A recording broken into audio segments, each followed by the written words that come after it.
Well, a massive case of neurosis plaguing the markets today. Here's the setup right now as we count down to 2 hours to the closing bell. Investors are anxiously awaiting any word from Standard & Poor's about downgrades coming for credit ratings on sovereign debt in Europe. There's a lot of rumor out there, a lot of talk, a lot of chatter about what is going to be done. But as of 2 p.m. Eastern, still nothing concrete from S&P. So as of right now, here's where the credit ratings stand from Standard & Poor's on some of the sovereigns in Europe. You've got Portugal, BBB minus, right? Very bad credit rating. There's talk that could take a hit. You've got Ireland, BBB plus. Italy, single A. Greece already cut multiple times. Greece sitting on the worst in the Eurozone with a double C, at least of the major countries. Spain, double A minus. Here are the concerns. Germany, AAA. No talk around Germany right now. That's the big boy. The second biggest, France, and yes, the FT and French paper Les Echos both reporting that S&P may cut France's credit rating from that vaunted and rare now AAA down to a AA. So here's where we stand in the markets right now, and what the talk is, guys, is that S&P will cut sometime later today France by 1 notch to AA, and Spain and Portugal by 2 notches. But again, important to note, these are just reports in various papers. There's a lot of trader talk. If they do occur, though, could happen at any time, so it could be a wild next few hours for the markets. Mandy. Indeed, it could. So I guess the question is, what does it all mean? Where do we go from here? Joining us now by phone is noted investor Marc Faber of the Gloom, Boom and Doom report. Marc, great to have you on the show. Do you feel that all this ratings action or potential ratings action is really just catching up with reality? Yes, because the market has already downgraded some of these sovereign issues. And I think when the news will come out, it will be old news, so it won't have an impact on the market. But having said that, the market has had a huge rally from the October 4th low when the S&P was at 1,074 and is now overbought. And the volume figures were very poor. The advanced decline line wasn't particularly good. Every day we have some stocks that are breaking down. This is not typical of an emerging bull market. It's rather typical of a rebound within a bear market. You know, we will get further into your outlook for stocks in general in just a moment's time, but I just want to bring you back to Europe, because obviously when the US was downgraded, it really didn't affect demand for US treasuries at all. If anything, demand went up. So will we see any noticeable effect, negative effect on demand for Eurozone bonds, or again, is that already priced in? I think it's already priced in, and I think what has happened is through backdoor actions, the ECB is already monetizing. Because if the ECB wasn't monetizing, then the euro would be strong. And they have increased their balance sheet and so forth. So I think that much of any downgrade is already priced in. The question is whether the downgrade will be sufficient, is my opinion. Most of the European countries should be triple Cs, and the US should not be a AAA minus, but a triple B or a junk bond when you really analyze the unfunded liabilities that will come to you in future. Marc, it's Brian Sullivan. You know, you and I have talked a lot over the years. I agree with a lot of what you say, but I got to take issue with that. You think that all European nations should be triple C? Germany deserves Not all a triple of them, C? but most of them. Are the only ones that matter France and Germany? Actually, France is not a very good credit, in my opinion. Germany is okay, but Germany also has very large unfunded liabilities. How would you rate France, Marc? Well, I'm not interested in sovereign bonds except as a trade. But I think longer term, you're going to lose money on sovereign bonds. Marc, I'm just going to break in here because it looks like the French finance minister has said that S&P downgraded France by 1 notch. As Brian was saying earlier, this was the speculation. And yet many feel, and I'm sure you are in the same camp, that 1 notch just is not enough. At least 2 notches should be the downgrade here. You know, France is in far worse shape than the US. They only got a 1 notch downgrade. France is at the epicenter of the Eurozone crisis. They're not in control of their currency. Is this just not enough? 1 notch only? In my opinion, it's insufficient. But, you know, different people have different views. I wouldn't buy any French government bonds, and I wouldn't buy U.S. government bonds here either. But I admit that last year, to the surprise of most fund managers, 30 years U.S. Treasury bonds gave you a return of 30% per annum.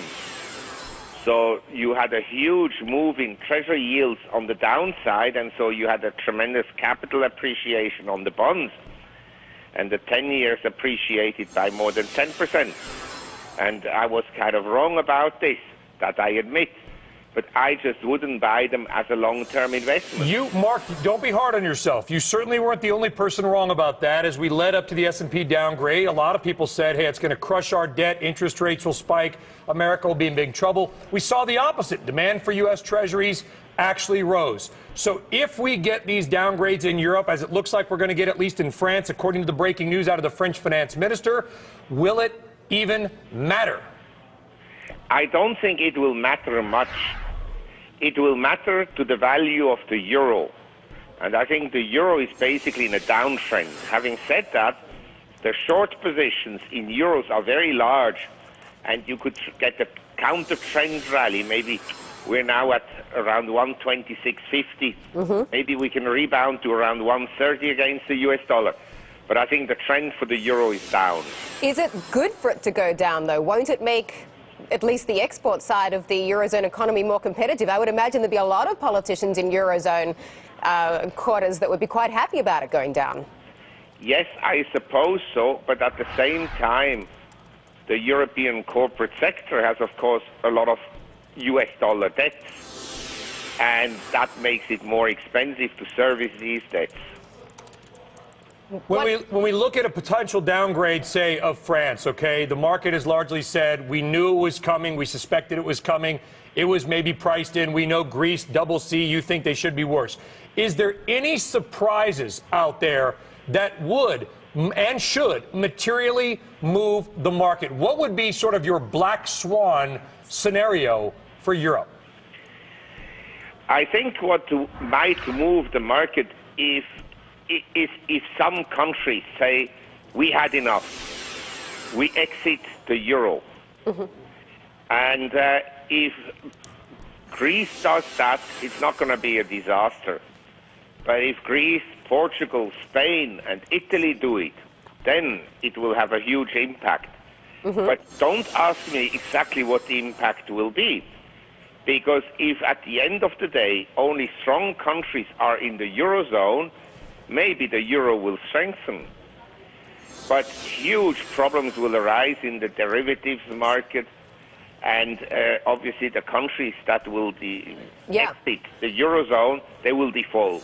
Marc, just hold that thought. Let's go to the breaking news desk now with Simon Hobbs. What are we hearing from the French finance minister on these downgrades? Well, in a national address, he has confirmed to the French people that indeed S&P has notified France that it will be downgraded by one notch. He says it's not a catastrophe. They would have preferred to keep their AAA rating. Moreover, he says the markets have anticipated that the downgrade would come. Importantly, the French finance minister goes on to say that labour costs are France's weakness, and that they must keep reforming the country's economy. This is important because the loss of the AAA rating may be seen as a political failure by Nicolas Sarkozy before the French people, and it may open the way up to the opposition socialists winning power at the French presidential election. They might not be in train with Angela Merkel. They might not be so pro-austerity and reform. And were there to be a break between France and Germany, that would indeed be bad news, guys, for the single currency. Back to you. Okay, thank you very much for that, Simon Hobbs. Let's get back to Marc Faber. With regards to how an investor should be viewing all of this, what is the investment case or otherwise for Europe right now? Well, basically, European stock markets last year were down between, say, 15 and 30%, depending on the market. And European stocks grossly underperformed the US. I mean, the whole world grossly underperformed the US, which actually in 2011 performed reasonably well. The US was flat on the year, and the utilities index was up and so forth. But the other markets in the world, emerging markets and European markets, were very weak.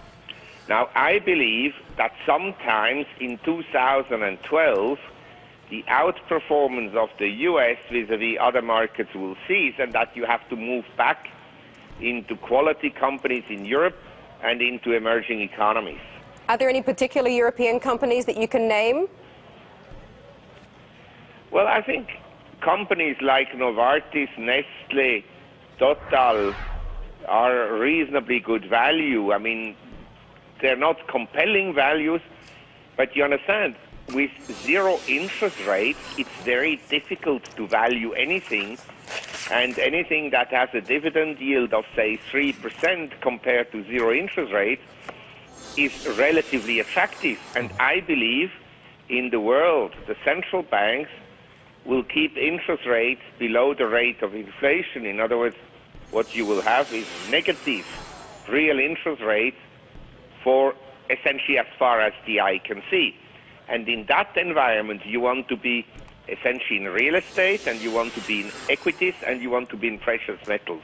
And one thing from your latest report, Mark, is that you believe that a high-quality basket of U.S. large caps will return 5 to 7% annually for the next few years. So to our audience out there, largely watching in the United States, is everything that is happening, a potential China slowdown, the Eurozone issues, is that potentially a positive for capital inflows into U.S. equities?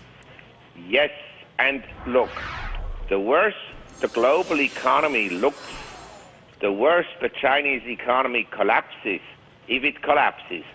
But anywhere where there will be a significant slowdown, there will be a reaction in terms of money printing. And money printing can lift equities, whereas the real economy continues to decline. It's like in the last 10 years, basically in the US, standards of living of the average person has gone down. But people that were involved in assets, in real estate, and in equities did reasonably well. We've got just 10 seconds. You made the case for gold. Okay, we just have to break in here. Marc Faber, thank you very much for joining us today. It's my pleasure. Thank you. Bye-bye.